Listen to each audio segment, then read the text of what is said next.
Hello student. आज मैं आपको बीए प्रथम वर्ष के प्रथम सेमेस्टर से गोरखनाथ, जिनका पद है राग राम श्री, उसका अर्थ बताने वाली हूँ। परीक्षा आपकी जो है 31 तारीख को है। महात्मा गांधी काशी विद्यापीठ से संबंधित जो परीक्षाएं जो हो रही हैं, अब ये हिंदी का पेपर जो है 31 तारीख को है, तो ध्यान दीजिएगा। पद राग राम श्री, मनसा मेरी व्यापार बाधो। ध्यान दीजिएगा, ये थोड़ा सा इसका जो शब्द अर्थ है थोड़ा सा कठिन है और भाषा भी जो है दूसरी है, इसलिए थोड़ा इस पे ध्यान जरूर दीजिएगा। मनसा मेरी व्यापार बाधो, पवन पुरसी उत्पन्ना, जाग्यो जोगी आध्यात्म लागो, काया पाटड़ में जाना।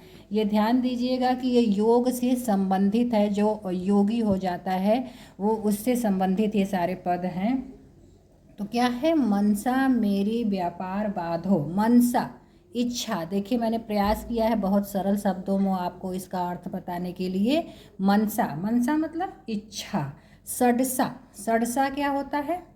इसमें नहीं है सडसा, यहाँ आएगा। अभी फिलहाल मनसा मेरी व्यापार बाधो, पवन पुरस्य उत्पन्ना। मनसा, कवि यहाँ पर क्या कहना चाहते हैं? कवि कहते हैं कि हे मेरी इच्छा। ध्यान दीजिएगा, इसमें आप प्रसंग लिख दीजिएगा कि जो परम ब्रह्म है उसी के दर्शन की बात जो है गोरखनाथ कह रहे हैं। कि इसके परम ब्रह्म के दर्शन की बात जो है गोरखनाथ करते हुए कहते हैं कि मनसा मेरी व्यापार बाधो, पवन पुरसी उत्पन्ना। मनसा, हे मेरी इच्छा। मनसा, हे मेरी इच्छा, तुम अपना व्यापार बांधो। हे मेरी इच्छा, तुम अपने व्यापार को बांधो, पवन पुरुष उत्पन्ना। पवन पुरुष, प्राण पुरुष उत्पन्न हो गया है। क्या कहना चाहते हैं? कि मन और पवन का जो है संयोग संभव हो गया है। मन और पवन का संयोग संभव हो गया है। जाग्यो जोगो आध्यात्म लागो, काया पाटड़ में जाना। काया शरीर, जाग्यो जोगी। आगे वो क्या कहते हैं कि जैसे मन और पवन का जो योग है उससे क्या हुआ है? जाग्यो, योगी जो है जाग गया है। अध्यात्म, अध्यात्म अर्थात आत्मा संबंधी प्रयत्न में लग गया है। योगी जो है वो जाग गया है और आध्यात्म के द्वारा जो है ईश्वर को प्राप्त करने का प्रयास कर रहा है। और काया, काया जो है उसे इस शरीर रूपी पाटर मतलब नगर में प्रवेश कराना है। अर्थात यहाँ पे ये ध्यान दीजिएगा कि जो है कि योगी आध्यात्मिक हो चुका है और वह ईश्वर को प्राप्त करने का प्रयास कर रहा है। अगला है 21 सहस सठसा आदु, पवन पुरुष जप माली, इला प्युंगला सुषुम्ना नारी, अहिनस वही प्रणाली। 21 सहस, यहाँ पर ध्यान दीजिएगा, जो पवन पुरुष ऊपर बताया गया है यहाँ पर पवन पुरुष, जो पवन पुरुष है अर्थात उसको कहते हैं कि जो पवन पुरुष जपमाली, जो पवन पुरुष है वह बाहर भीतर जाते हुई जपमाली, सांसों की माला है। सांसों की माला है, कहना का तात्पर्य है कि जो हम सांस लेते हैं तो 21 सहस सठसा आदु, तो 21,600 जप करती है। आध्यात्मिक का कहना है कि 21 सहस यानी 21,600 का जप करती है।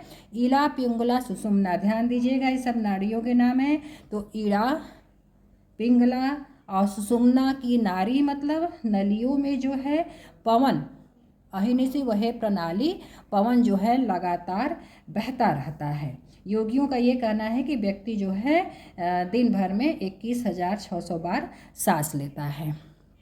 आगे देखिए, सटसा सोड़ी कवल 10 धारा, तहाँ बसे ब्रह्मचारी, हंस पवन न फूलन पैठा, 900 नदी पनिहारी। सटसा सोड़ी, सटसा सोड़ी यानी सटदल कमल, सटसा सोड़ी। यहाँ पर कवि ये कहना चाहता है कि योगीय, जो आपको बार बार बता रही हूँ कि योगीय के अनुसार जो है व्यक्ति प्रतिदिन 21,600 बार सांस लेता है। तो इन जो सांसों का जाप होता है, जो उनके सांसों का जाप होता है वो सटसा सोड़ी कवल दसधारा, जो उनके सांसों का जाप होता है वो अजपा जाप कहलाता है। ये आपको जानकारी के लिए बता रही हूँ कि जो सांसों का जाप होता है उसे सोहम हंसा का जाप कहते हैं और अजपा जाप कहलाता है। और स्वादिष्ठान, ये ध्यान दीजिएगा, तहाँ बसे ब्रह्मचारी, जहाँ स्वादिष्ठान और विशुद्ध आदि चक्र धारा बनाए हुए हैं उसी चक्रों में जो है ब्रह्मचारी, ब्रह्मचारी का मतलब कहाँ, ब्रह्मचारी का मतलब तहाँ बसे ब्रह्मचारी यानी आत्मा का निवास है। यहाँ आप बस अब लिख दीजिएगा सटसा सोड़ी, जो है सटदल जो कमल को जागृत कर लेता है, वहीं पर जो है उस जो भी ब्रह्मचारी, जो भी योगी ईश्वर को प्राप्त करने का प्रयास करता है और सटदल कमल की धाराएं प्रभावित होती हैं, वहीं पर जो है उसी धारा में जो है वो जो ब्रह्मचारी आत्मा का निवास है। इसी चक्रों में ब्रह्मचारी आत्मा का निवास है। हंस पवन न फूलन बैठा, 900 नदी पनिहारी, हंस पवन। और यहाँ पर वो कहना चाहते हैं गोरखनाथ की 900 नदियाँ, 900 नदी, 900 नदियाँ जो है यानी संपूर्ण नाड़ी जाल। क्या आप लिखेंगे कि 900 नदियाँ अथवा संपूर्ण जो नाड़ी जाल है वह पनिहारिन होकर जो है प्राणधारा से हंस, हंस का तात्पर्य जो है आपका रहेगा जीव रूपी आत्मा को सींचता है। और आत्मा रूपी बेल जो है गंगा, आत्मा रूपी बेल जो है उसी में जो है पुष्पित हो जाती है। जो 900 नदी पनिहारी का मतलब होता है 900 नदियाँ यानी संपूर्ण नारी जाल पनिहारिन होकर वो हंस रूपी जो है जीव आत्मा को सींचती है, जिसमें आत्मा की जो बेल है वह प्रफुल्लित हो जाती है, पुष्पित हो जाती है। और गंगा तीर मतीरा अवधू, ध्यान दीजिएगा, गंगा तीर और जो है गंगा के किनारे, गंगा तीरा जो है गंगा के किनारे, अवधू मतलब योगी, तो गंगा तीर मतीरा अवधू फिर वड़िजा कीजिए। जो गंगा के किनारे ईड़ा नाड़ी जो होती है, आपको बताया कि योग से संबंधित है, इसीलिए थोड़ा सा कठिन भी है। तो गंगा के जो है किनारे ईड़ा नाड़ी के पास सहज फल की प्राप्ति अथवा जो है शीतल ज्ञान उत्पन्न हो जाता है, जिसे वाणिज्य यानी जिसको एकत्र करना चाहिए। गंगा के किनारे जो है योगी जो होता है सहज फल की प्राप्ति होती है, इसी का व्यापार करना चाहिए।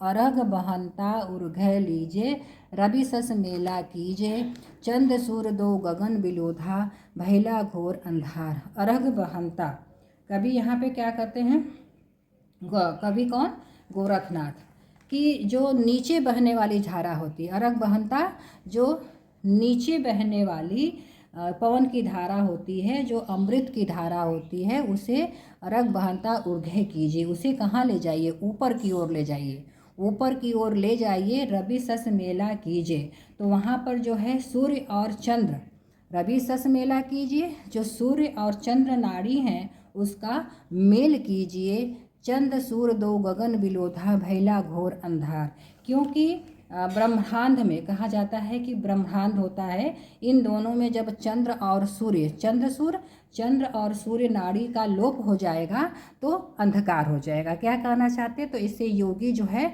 वह ईश्वर को प्राप्त करने में असफल हो जाएगा। पंचबाहक जब निद्रा पौड़िया, प्रगटया पोली पगार, पंचबाहक जब निद्रा पौड़िया, प्रगटया पोली पगार। चंद पंचबाहक, पांचों सैनिक, पांचों सैनिक कौन सा मतलब है, पांचों सैनिक का मतलब है पांचों इंद्रिया। पंचबाहक जब निद्रा पौड़िया, पंचबाहक पांचों इंद्रिया आप जानते हैं, आँख कान नाक जीभ और त्वचा। तो पंचबाहक जब निद्रा पौड़िया, प्रगटया पोली पगार। पांचों सैनिक जो है, पंचेंद्रिया जो होती हैं वो सोचती हैं, निद्रा पौड़िया मतलब नींद की ओर जाती हैं, वो सोचती हैं कि रात हो गई है, यह जानकर सो गई हैं। प्रगटया पौली प्रगाढ़, और इसी प्रकार जो है सिंह द्वार जो है वो प्रकट हो गए हैं। और उससे क्या होता है, प्रगटया पौली पगार ईश्वर की ओर जाने का रास्ता प्राप्त हो जाता है। काया कथा मन जोगटा, सतसुरु मुझे लसाया, भणन गोरख पाथ रुद्रा राशो नगरी चोर, भलाया। काया कंथा, यहाँ पर कवि ये कहते हैं कि मन जोगी है, मन जो है जोगी है, मन जोगटा, मन जोगटा मन जोगी है। ध्यान दीजिएगा, ऐसा नहीं है कि आपका ये पूरा जो है ये पूछेगा, कभी यहाँ से 2 लाइन कभी ये 2 लाइन देगा, पूरा नहीं देगा एग्जाम में। तो काया कंथा मन जोगटा, मन जोगटा जो है मन जोगी है, मन जोगटा मन जोगी है। और काया कंथा, काया उसकी गुदड़ी। यह रहस्य क्या है? सतगुरु मुझे लसाया, सतगुरु ने यह ज्ञान मुझे बताया। कौन सा ज्ञान बताया? यह बताया कि मन जोगी होता है और साया जो उसका शरीर है गुदड़ी होता है। यह ज्ञान मुझे गुरु ने बताया। भरपड़ गोरखनाथ रुदारासो नगरी चोर भलाया। भरपड़ गोरखनाथ, तो गोरखनाथ क्या कहते हैं? गोरखनाथ कहते हैं कि इस रहस्य को सुरक्षित रखो, रुदारासो, इस रहस्य को सुरक्षित रखो। नागरी चोर भलाया, नगरी में कौन है? चोर छूटे हुए हैं, इसलिए इस रहस्य को सुरक्षित रखो। और इस नहीं तो क्या होगा, यह रहस्य अगर उजागर होगा तो इस रहस्य के अनुभव में सभी चोर क्या करेंगे? बाधा डालेंगे। आज के लिए इतना ही, धन्यवाद।